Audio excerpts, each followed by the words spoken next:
Por favor, abran sus Biblias al Evangelio de Juan, capítulo 7, versículo 21 al 24.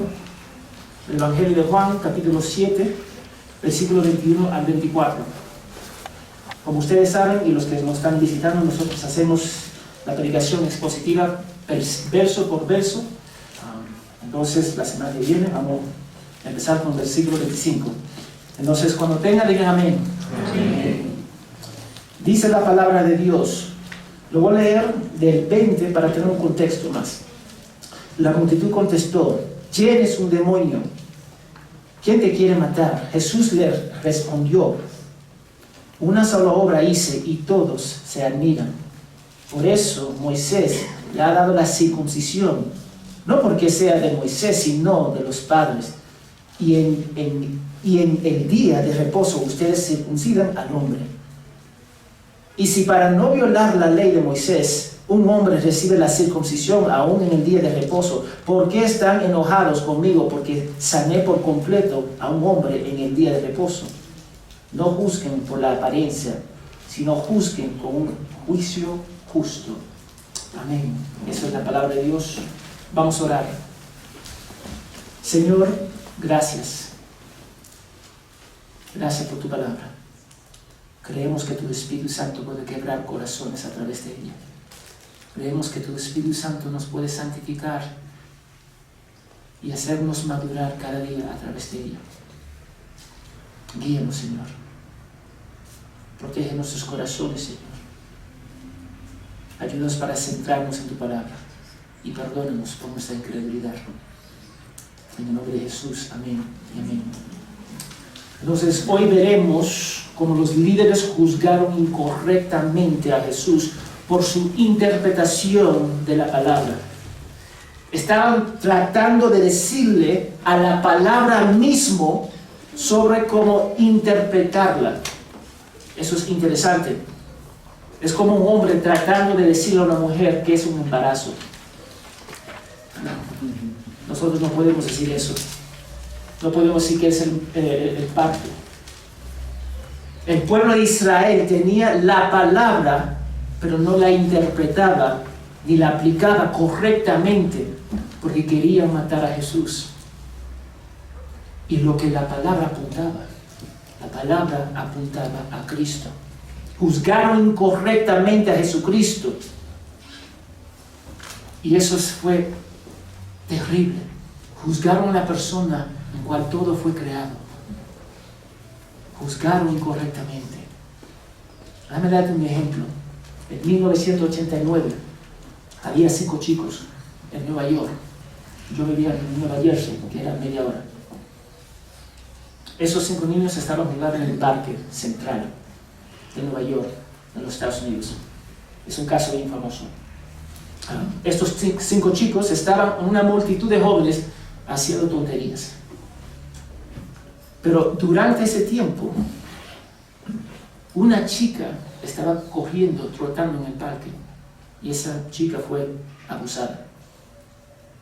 Vino la policía, vieron la multitud de jóvenes y encarcelaron 5 de ellos. De 14 a 16 años lo cancelaron. Uno por uno fueron cayendo. Ellos dieron su defensa: no fui yo, no fuimos nosotros. Algunos se conocían, algunos no se conocían. Pero la policía estaba determinada que agarraron los culpables. Dieron su defensa, perdieron su defensa. Le dieron 12 años. 12 años. El caso fue rápido así. Porque ellos pensaron que ya encontraron los delincuentes. Esos delincuentes, entre comillas, apelaron por 12 años. Le dieron 3 años y apelaron por 12 años. Y en ese año entró un hombre a la comisaría y dijo: yo cometí el delito. No fueron los 5 chicos. Y el ADN comprobó que era él. Ellos sirvieron 12 años, de 13 y apelando, y finalmente la policía de Nueva York se dieron cuenta que lo hicieron mal. Juzgaron por una apariencia totalmente equivocada. Y esos 5 niños, que ahora son adultos, eran adultos, estaban emocionados y llorando. Aunque sirvieron 12 de los 13 años, su nombre estaba claro en frente del juez. Ellos no fueron. Ellos simplemente juzgaron a los jóvenes por apariencia. Nada más y nada menos. Aunque los datos mostraban que ellos eran inocentes, lo juzgaron igual. Entonces Jesús está a punto a reprender a todos los líderes religiosos y la multitud porque juzgaron incorrectamente. Y antes de decir amén, porque muchos van a decir amén, porque el nuevo eslogan de la iglesia es: no me juzgue. No me juzgue. ¿Cuántas veces nosotros escuchamos? No me juzgue. Y usamos ese eslogan de no me juzgue para vivir en pecado, para reprender a los hermanos con amor nos confrontan. Lo hacemos porque todos decimos: no me juzgue. Nos da permiso, nos da licencia para pecar contra nuestro Padre Celestial. Hermanos, estamos llamados a juzgar. Dame decirlo ahora. Escúchame. Estamos llamados a juzgar. La pregunta es: ¿cómo vamos a juzgar? ¿Según las normas de nosotros o las normas de Dios? Vaya conmigo a 1 Corintios 5. 1 Corintios 5, de 12 al 15. Cuando lo tengan, digan amén. Amén. Hay 2 personas que lo tienen. 1 Corintios 5, del 12 al 15. Amén. Hay más personas.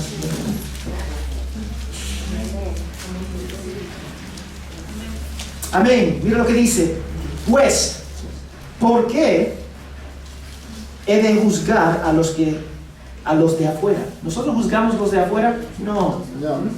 No juzguen ustedes a los que están dentro de la iglesia, pero Dios juzga a los que están afuera. Expulsen al malvado de entre ustedes. Había un hombre pecando y Pablo dijo claramente: nosotros no juzgamos afuera, Dios va a juzgar afuera. Vamos a juzgar, y todos los días juzgamos. La pregunta es: ¿cómo juzgamos? ¿Según la palabra de Dios o según sus normas y criterios? Juzgaron a Jesús basándose en la apariencia. Y mira cómo Jesús desarma su cosmovisión. Es impresionante. Mira lo que dice el versículo 21. Vamos a regresar a Juan, capítulo 7, versículo 21. Mira lo que dice. Jesús les respondió: una sola obra hice y todos se admiren. Qué interesante. El milagros. Vamos a ver este punto acá. El milagros de Jesús, en cual está hablando acá. La multitud no le creyó a Jesús. No le creyó a Jesús. Y dijeron que tenía un demonio, en versículo 20. Que era un falso profeta que descarriaba al pueblo, en el versículo 12. Son palabras fuertes. Estaban juzgando al Hijo de Dios según sus propios criterios. Las criaturas se convirtieron en el juez del Creador. Eso no que termina bien. Y para ellos Jesús era un falso profeta. ¿Y cuál es la diferencia de un falso profeta y un verdadero profeta? ¿De a dónde viene la información? El fuente de la información. El falso profeta dice lo que quiere decir, según sus sentimientos, según su corazón, según lo que él está viendo. Pero el verdadero profeta dice la palabra de Dios a pesar que le va a costar su vida. Jesús no es un falso profeta.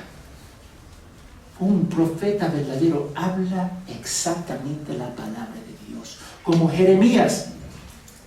¿Ustedes pueden calificar que Jeremías fue un profeta exitoso? Para los hombres no, pero para Dios perfecto. Zacarías, otro, luchó, pero dijo la verdad a pesar de. Los falsos profetas daban mensajes según lo que ellos querían decir. Y tenía una consecuencia. Vamos a Deuteronomio 18:20. Las consecuencias de hablar por el nombre de Dios cuando Dios nunca te dio una palabra. Deuteronomio 18:20. Cuando lo tenga, diga amén. Amén. Dice la palabra de Dios: pero el profeta que habla con orgullo en mi nombre, una palabra que yo no le haya mandado hablar, o que hable en el nombre de otros dioses, ese profeta vivirá, morirá. La acusación sobre eso de Jesús era bien fuerte, y la pena era la muerte. Ellos sabían lo que estaban diciendo, sabían. Le costó seguirle a Jesús, porque nunca fue un discípulo de un rabino. Ya lo vimos hace 2 semanas. No tenía el entrenamiento ni la aprobación según las normas de ellos. Nosotros buscamos la aprobación, el respaldo de algo. Un profesional busca el respaldo del colegio de ellos, de la universidad, del título. Ellos no reconocieron el respaldo de Jesús. Y muchas veces basamos nuestras experiencias y circunstancias y sentimientos por encima de la palabra de Dios. Entonces ellos vieron a un hombre que no tenía respaldo. Entonces, según su experiencia, dijo, ese no es vale. Eso es lo que dijeron. Ellos se dieron cuenta que Jesús no entraba, no encaminaba en el sistema de ellos. Y déjame decirte, entonces ellos reaccionaron. Y reaccionaron, según ellos, apropiado. Pero no reaccionaron apropiado. Y déjame decirte, eso produjo sentimientos en ellos. Y esos sentimientos que ellos tuvieron los sentimientos. Todos nosotros tenemos sentimientos. El problema es cuando nosotros ponemos nuestros sentimientos por encima de la palabra de Dios. Cuando eso pasa, tomamos decisiones totalmente equivocadas. Así somos. Muchos de nosotros nos enojamos en cómo algo es dicho o lo que es dicho, y nunca evaluamos si es verdad lo que ha dicho. Simplemente porque estamos enojados. Ellos no podían escuchar a Jesús porque ya estaban enojados con él. Los líderes judíos se enojaron con lo que él ha dicho, pero nunca meditaron para ver si era cierto, porque en su mente ya él no cumple con las normas de ellos. Jesús ignoró el insulto de ellos. Él dijo, tú tienes un demonio, es un insulto. La incredulidad de la multitud se olvidó de eso, no contestó eso. Él continuó con el argumento sobre los líderes religiosos que intentaban matarle. No pierde el punto acá. No podemos perder el punto del argumento de Jesús. Si Jesús hubiera respondido a la multitud, tú tienes un demonio, y se quedara en ese argumento, perdía el punto. ¿Qué tal? Que los líderes querían matarle. Si él se lleva por las emociones de la multitud, iba a perder el asunto del argumento. Eso es lo que estamos viendo. Piénsalo así. Piénsalo, una persona se acerca a ti y dice, tengo hambre. Amén. Y nosotros estamos llamados para ayudar, ¿sí o no? Ayudarlos. Pero esa persona tiene una mochila llena de comida. Tiene los bolsillos llenos de dinero. Y te está acercando a tu persona para decirle, tengo hambre. Y nosotros, por ser los buenos cristianos más amorosos que Dios, decimos, acá está, déjame ayudarte. Y nunca cuestionamos la mochila llena de comida y el bolsillo lleno de plata. Así somos. Ignoramos en la realidad el corazón del asunto. Ahora me decirte, los padres que se acercan a mi persona, famoso, ellos se acercan, tengo problemas con mis hijos. Y cuando yo me acerco para hablar de su forma de criar a sus hijos, su forma de educar a sus hijos, se molestan. Y ellos no se dan cuenta que sus hijos son un reflejo de ellos. Correcto. Y se ofenden. Ellos no querían escuchar a lo que Jesús decía. Jesús les respondió en el versículo 21. Una cosa hice y todos se maravillan. Jesús se refiere a capítulo 5, versículo 1 a 17, cuando sanó el hombre paralítico en el estanque de Jerusalén. Ellos habían visto personalmente este milagro y yo pensaba que ese hombre estaba dentro de ellos. No se podía negar. Y se molestaron. Se molestaron porque realizó esa sanación en el día de reposo. Se levantó. Jesús le dijo, levántate, toma tu cama y vete. Eso es ilegal. Eso está mal. En vez de ver la misericordia de Dios de sanar a este hombre, se maravillaron. Aunque ellos se maravillaron de su enseñanza y de su milagro, eso no significa que aprobaron y abrazaron a Jesús, ni la enseñanza, ni la sanación. Ellos cerraron la puerta en su corazón, porque ya estaba abierto, hacia Jesús. Y antes de continuar, debemos entender el argumento acá. Los líderes querían matar a Jesús desde que sanó al paralítico. Fue durante ese tiempo que Jesús dice, mi padre está trabajando, entonces yo trabajo igual, como mi padre. Se puso al mismo nivel, la misma altura de Dios. Así que continuó con el argumento contra los líderes religiosos, deseando matarlo, citando el evento en realidad porque llegaron a esa conclusión. Entonces el hilo de pensamiento de Jesús fue el argumento contra los líderes. Yo quiero que ustedes entiendan eso, porque Él le dijo al paralítico, toma tu cama y vete. Con eso en mente ahora podemos entender el versículo 22. Mira lo que dice el versículo 22. Por eso Moisés le dio la circuncisión, no porque sea de Moisés, sino de los padres. La gente era ignorante del plan de Dios, de Jesús. Eran ignorantes también del plan de los líderes de matarlo. La mayoría de ellos insultaron a Jesús, pero la cuestión aquí era el mal liderazgo de los escribas y fariseos de obedecer a Dios rechazando a su hijo. Jesús estaba apuntando a la hipocresía de los líderes, porque el mandamiento de circuncidar es anterior de la ley, porque fue establecido entre Dios y Abraham antes de la ley. 100 de años. Y después Moisés lo incluyó en la ley. Amén. Vamos a Génesis 17, 9 al 12. Génesis 17, 9 al 12. Cuando lo tengan, digan amén. Amén. Amén. Dijo además Dios a Abraham, tú pues guardas mi pacto, tú y tu descendencia después de ti, por sus generaciones. Este es mi pacto con ustedes y tu descendencia después de ti, y que ustedes guardarían. Todo varón de entre ustedes será circuncidado. Serán circuncidados en la carne de su prepucio.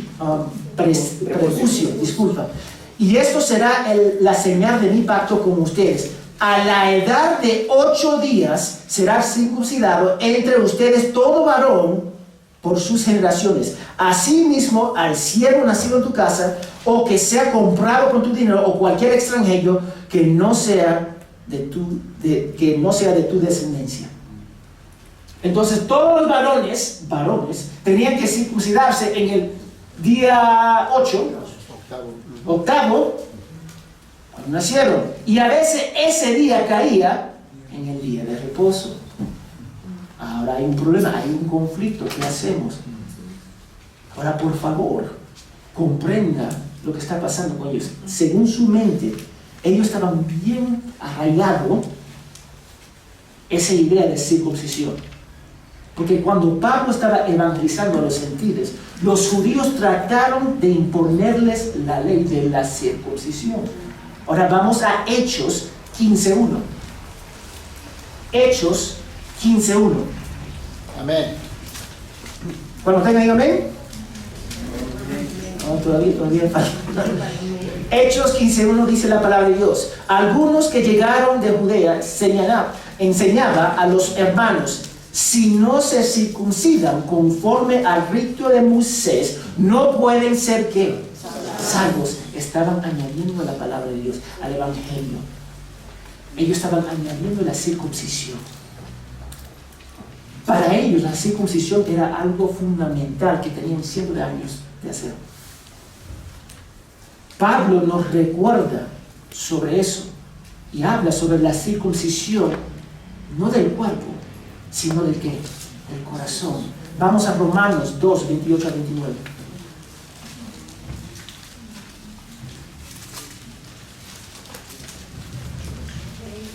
Cuando tengan, digan amén. Amén. Dice, porque no es judío el que lo es exteriormente, ni la circuncisión es la externa, en la carne. Pues el judío, el que lo es interiormente, y la circuncisión es la del corazón, por el espíritu, no por la letra, la alabanza de la cual no proceden los hombres, sino de Dios. La circuncisión es solo un signo externo de estar apartado para Dios. Pero no es válido si el corazón es perverso. Ahí está el punto. Eso es lo que nos cuesta. Ellos querían honrar lo exterior, pero no su corazón. No querían honrar a Dios interiormente. Su corazón era perverso. No tenía ningún valor. ¿Qué valor tiene la circuncisión externamente si el hombre está corrupto internamente?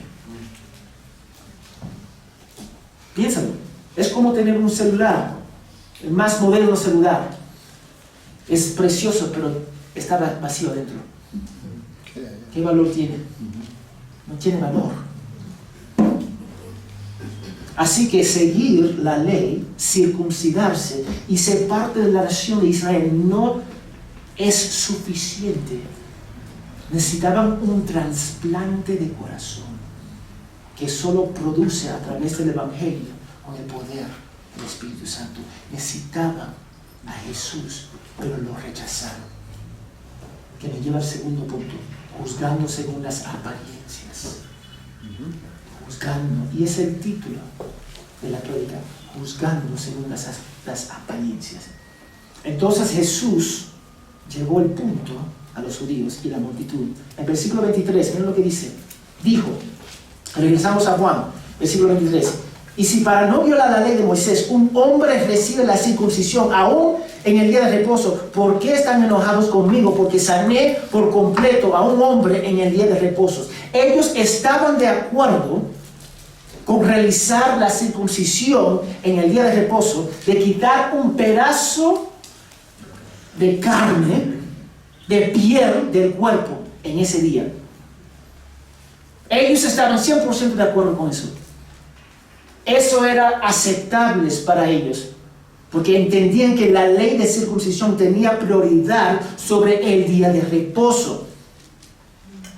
Pero mira la hipocresía de ellos. Ellos aceptaron la circuncisión, pero rechazaron a Dios sanar a un hombre para hacerlo completo en el día de reposo. ¡Qué vergüenza! Ellos dicen, tú puedes cortar un pedazo de piel de parte del cuerpo, pero no puedes sanar a un hombre. Quiero que piensen en las costumbres judías. Ellos permitían la matanza de un cordero para el Pascua. Ellos permitían circuncidarse en el día de reposo. Ellos realizaban actividades durante sus fiestas. Todas esas cosas tenían prioridad sobre la ley en el día de reposo. Sin embargo, se ofendieron cuando Jesús sanó a un hombre y le dijo, levanta tu cama y vete. Y tú sabes lo que se enfocaron en levantar su cama. Es levantar su cama. Es como dos personas se casan y nosotros pasamos todo el día hablando de sus zapatos. Vamos a estar lógica en eso. No entendían. Estaban totalmente equivocados. Ellos querían mantener la ley, pero no querían la misericordia. No querían la misericordia de Dios. Recuerda que en Mateo 11, cuando Jesús sanó al hombre con el mano seca, ellos pusieron a Jesús a prueba y mira lo que dice, no tiene que ir. Le preguntaron a Jesús en capítulo 11, versículo 10, parte B, y para poder acusar a Jesús le preguntando, ¿es lícito sanar en el día de reposo? Y él les respondió diciendo, ¿qué hombre habrá de ustedes que tenga una sola oveja y si está en la calle, en un hoyo, en el día de reposo, no le eche mano y la saca? Pues, ¿cuánto más vale a un hombre que una oveja? Por tanto, es lícito hacer bien en el día de reposo. Es lícito. El autor, A.W. Pink, lo dijo así: Cristo enseña que las obras de necesidad y las obras de misericordia pueden realizarse legalmente, legítimamente en el día de reposo. Como yo mencioné, tenían una larga lista de lo que ellos podían hacer, pero tú sabes lo que le costaba a ellos: la misericordia. Le encantaba la ley, pero no le encantaba la misericordia. Porque la misericordia no se puede encajar en sus normas. La misericordia de sanar a un hombre por hacerlo completo. Mira, imagínese que alguien se molesta porque tú perdonaste a alguien. Imagínese, ¿cómo tú vas a perdonar? Él hizo o ella hizo A, B, C, D, pero se arrepintieron. Entonces nosotros deberíamos perdonar. Los judíos se apegaron a la ley de la letra, pero perdieron el espíritu de ella. Y ahí está. Las obras de la misericordia solo se aplicaban a los que ellos consideraban dignos. Así que su palabra e interpretación de la ley pasó por encima de la de Dios. John MacArthur lo dijo así: si no se oponían a la limpieza ceremonial de un parte del cuerpo en el día de reposo, ¿cómo iban a oponerse a que sanar todo el cuerpo en el día de reposo? Mira el argumento de ellos. Él lo lleva al corazón del versículo 24. Vamos al versículo 24. No juzguen por las apariencias, sino juzguen con juicio justo. Cuando la policía hablaron con los padres de los 5 chicos, los padres defendieron a sus hijos. Ellos no lo hicieron. En ese tiempo no había la tecnología para comprobar. No lo hicieron. Apelaron. ¿Y tú sabes lo que hizo la policía? Lo ignoraron. Porque en su mente ya eran culpables. Salió la tecnología y comprobaron que no eran ellos, y aún así no lo soltaron. Y después vino el Señor que lo hizo y dijo: yo fui. Y ahora sí tenían que escuchar. Esa policía hicieron una desgracia, y esos jóvenes de 14 a 15 años perdieron 12 años de su vida. 2 años de su vida. Porque juzgaron incorrectamente. Y los líderes llegaron a la conclusión incorrecta de Jesús. Llegaron a una conclusión que Él violó el día de reposo. Carecían el discernimiento teológico para aplicar correctamente la palabra de Dios. Dios no estaba diciendo que no juzguen. Él estaba diciendo que debemos juzgar bíblicamente, según la palabra de Dios. Muchos de nosotros nos cantamos juzgar. Somos famosos por juzgar. Juzgamos personas como se visten. Juzgamos iglesias porque no son como la nuestra, que salimos. Juzgamos nuestro cónyuge, nuestros hijos. Ahí la lista sigue. Juzgamos. Carecemos el discernimiento teológico de aplicar la palabra de Dios. Pero debemos juzgar bíblicamente. El propósito de la ley era revelar el pecado y apuntarnos a Cristo. Y ahora mismo ellos están rechazaron a Jesús y violaron la misma ley en cual ellos abrazaron. ¡Qué blasfemia! Para decir que Cristo tenía un demonio y para decir y desear matarlo. Rechazaron a Cristo porque juzgaron según las apariencias. Entonces, ¿qué significa esto para nosotros? Debemos prestar atención a las palabras de Jesús para ellos como para nosotros. Porque tenemos la tendencia de juzgar por las apariencias. No evangelizamos a personas que nosotros pensamos que no lo va a recibir. ¿Cuántos de nosotros hemos hecho eso? No vamos a predicar porque ese varón no va, esa mujer no va a recibir. Mira su ropa. No.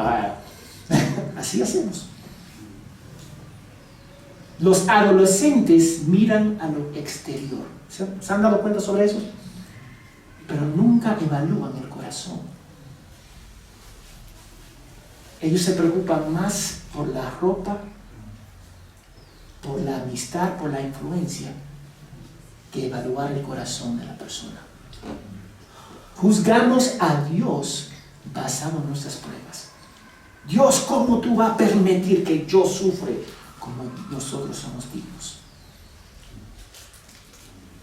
Como nosotros pensamos que no merecemos pruebas. ¿Te has dado cuenta sobre eso? Cuando algo pasa con un hermano o hermana, decimos amén, vamos a orar por ti. Pero cuando algo pasa con nosotros, no merecemos. No merezco.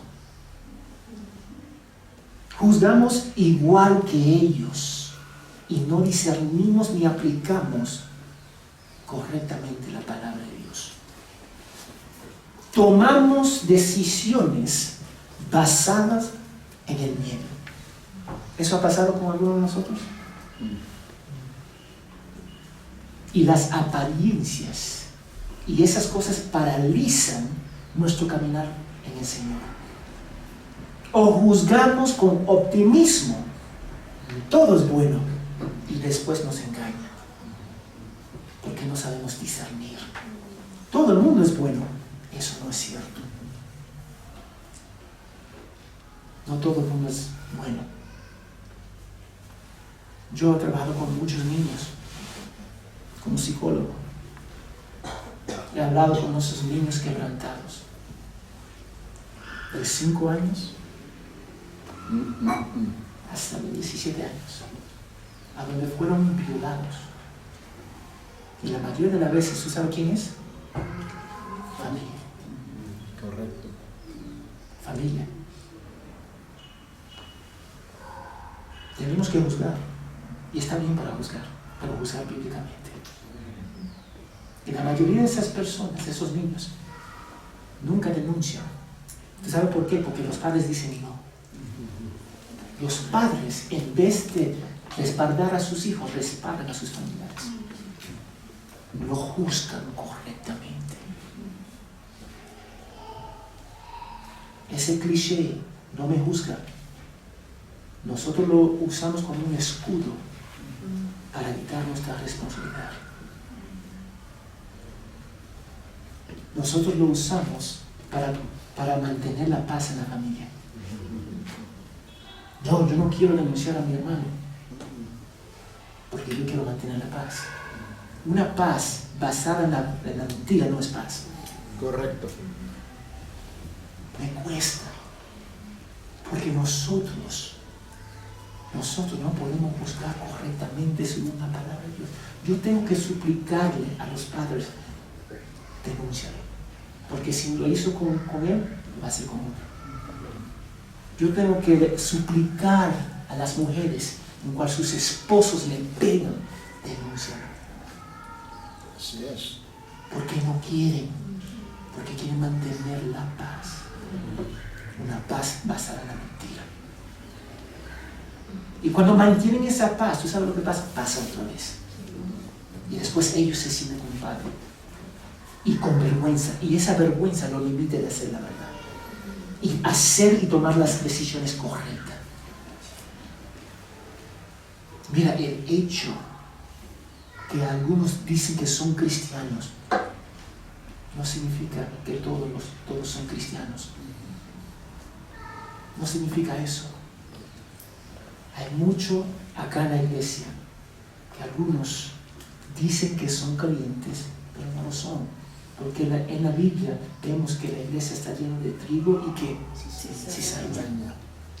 Entonces tenemos que juzgar, ¿cómo juzgamos según la palabra de Dios? Por los frutos que produce. Necesitamos evaluar las cosas con la palabra de Dios, la oración, el consejo bíblico. Tenemos que juzgar bíblicamente. El otro extremo es que juzgamos con demasiada dureza y crítica. Somos súper duros y tenemos que cuidarnos sobre eso. No perdonamos a nadie. Cada vez que una persona peca, ponemos en la lista. Los días van pasando, acá está, en la lista. Y cuando esa persona falla, sacamos la lista. Mira lo que hiciste. Fariseos somos. No debemos hacer así. Esos 5 chicos fueron encarcelados incorrectamente. Pasaron 12 años de 13 años. ¿Tú sabes cuándo salieron? ¿Tú crees que estaban enojados? No. Ellos estaban llorando con lágrimas, diciendo, gracias Señor. Amén. La verdad salió. No pensaron los 12 años que perdieron. Ya la verdad salió. Pasaron años apelando. Y cuando finalmente salieron, con lágrimas. No estaban en el estado como policía, porque ellos tuvieron 12 años para pensar. Debemos tener cuidado para juzgar bíblicamente. Recuerda, estamos llamados a juzgar a los que están en la iglesia. Correcto. Y muchos no quieren escuchar eso. Correcto. No quieren escuchar eso. Pablo se afrentó a un hombre que estaba acostándose con la mujer de su papá. Lo juzgó. ¿Y qué dijo Pablo? Que la iglesia debería hacer fuera, echarlo, porque no obedeció la palabra de Dios, no quería arrepentirse. Y después en capítulo 2, cuando el hombre se arrepintió, ¿qué hizo? Lo abrazaron. El hombre se arrepintió y él animó a los hermanos a abrazarlo. Y muchos de nosotros no estamos dispuestos a hacer eso. Estamos dispuestos a sacar, pero no estamos dispuestos a recibir. Las palabras de Jesús deberían ser una advertencia para nosotros. Que debemos juzgar no basándonos en el exterior, sino con la palabra de Dios. ¿Y tú sabes cómo tú puedes hacer eso? Orando, conociendo la palabra de Dios y haciendo preguntas. Cosas que no queremos hacer. Siempre queremos seguir la indirecta para llegar al asunto. No, haga preguntas. Porque si las personas se dan cuenta, si somos una iglesia saludable, no perfecta, saludable, ellos se van a entender que tú dices lo que tú dices por amor por ellos. Estamos llamados a juzgar. Y yo quiero que cada uno de nosotros entienda que hay un cierto juicio que todos debemos afrontar. Y no podemos evitarlo. Y estaremos completamente desnudos en pensamiento, sentimiento, palabra, acción. Y vamos a ser juzgados bíblicamente en frente de nuestro Señor. Correcto. Vamos a ser juzgados. Nosotros podemos juzgarnos acá y podemos equivocarnos. Pero un día cada uno de nosotros vamos a ser juzgados en frente del trono de Dios. Correcto. Y cada vez que nosotros violamos una de las leyes de Dios, estamos violando la santidad de Dios en su tribunal. Cada infracción merece la pena de la muerte y el sufrimiento continuo de la ira de Dios. Correcto. En la eternidad. Cada uno de nosotros merecemos eso. Porque nosotros decimos, eso es injusto. Yo he predicado afuera, me imagino que ustedes también. Y la gente, ¿cómo Dios me va a juzgar por la eternidad por hacer esto? Y después yo hago una pregunta. ¿Qué tan importante es la santidad de Dios? No, pero Dios perdona. Eso no fue la pregunta. ¿Qué tan importante es la santidad de Dios? Déjame darte un ejemplo. Si uno de nosotros intentamos la vida del presidente, ¿qué va a pasar? ¿Cómo? Cárcel. ¿Ya? Cárcel. Solamente por hacerlo una vez. Y nosotros lo hacemos todos los días contra la santidad de nuestro Padre Celestial. Merecemos la muerte y vamos a ser juzgados en el cielo. Tú sabes lo que va a pasar si nosotros intentamos la vida del presidente. Pero nadie piensa en la santidad de Dios. Nadie. Todos merecemos la muerte. Pero Dios, rico de misericordia, envió a su Hijo para pagar la deuda de nosotros. Y solo tenemos que creer en su Hijo y seremos perdonados. Así es. Si nosotros nos sometemos a Cristo, Cristo fue juzgado por nosotros. Pero alguien va a ser juzgado. O Cristo o tu persona. Si Cristo paga, Dios va a decir, entra mi hijo, entra mi hija. Si usted paga, Él te va a enviar al infierno. Él va a decir, vete a la casa de tu padre, Satanás. A las personas que rechacen a Cristo. Debemos aprender a juzgar basándonos en los principios de Dios, no las apariencias. No las apariencias. ¿Tú sabes cuántas veces mi mamá me prohibió de pasar tiempo con niños? Ella dijo, con él tú no vas a pasar. Y yo, ¿por qué? Era mi amigo. No, con él no me gusta. Así, y ahí murió la conversación. No tenía otra opción de discutir con ella. Tú no vas a jugar con él. Tú no vas a salir a esta hora. Y yo haciendo mi berrinche. ¿Por qué, mamá? ¿Por qué? Y me dijeron, no es no. Ellos juzgaron. Ahora, como padre, yo entiendo muy bien. En ese entonces no tenía sentido. Yo dije, tú estás siendo injusto. Y ahora yo lo hago todo el tiempo. Salí igualito. La diferencia entre mis padres y yo, ahora yo paso mis juicios en esto. Amén. Esa es la diferencia. Tenemos que juzgar. Tenemos que juzgar, pero vamos a hacerlo según la palabra de Dios. Entonces yo te voy a hacer una pregunta. Porque es no solamente escuchar la prédica. La prédica debería penetrar nuestros corazones. Ahora, nosotros creemos en un Dios amoroso, justo. Ahora, yo te voy a hacer una pregunta. ¿Es el Dios de su teología el mismo Dios de su corazón y mente? Aleluya. Lo voy a repetir.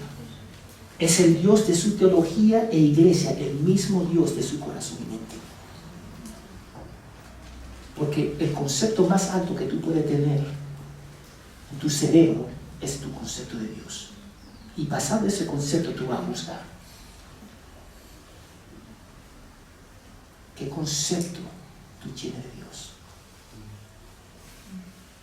Solo podemos juzgar en espíritu y en verdad si tenemos una relación con Dios a través de Cristo. Y basándonos en la palabra de Dios por convicciones. Y esa verdadera relación con Dios en Cristo te va a llevar para leer la palabra de Dios, orar, cantarle, vivir en santidad y presentar nuestras vidas como un sacrificio vivo. Ellos juzgaron al Hijo de Dios basado en la apariencia, pero nunca vieron el contenido. Que nosotros podemos caminar como Cristo caminó. Que nosotros, como nuestra misión, vivir lo que creemos. Que Dios nos ayude a madurar en la fe y que salva a personas para su gloria y para su honra. Vamos a orar. Señor, gracias por tu fidelidad. Gracias, Padre, que tenemos el privilegio de abrir tu palabra y entenderla. No merecemos esa misericordia,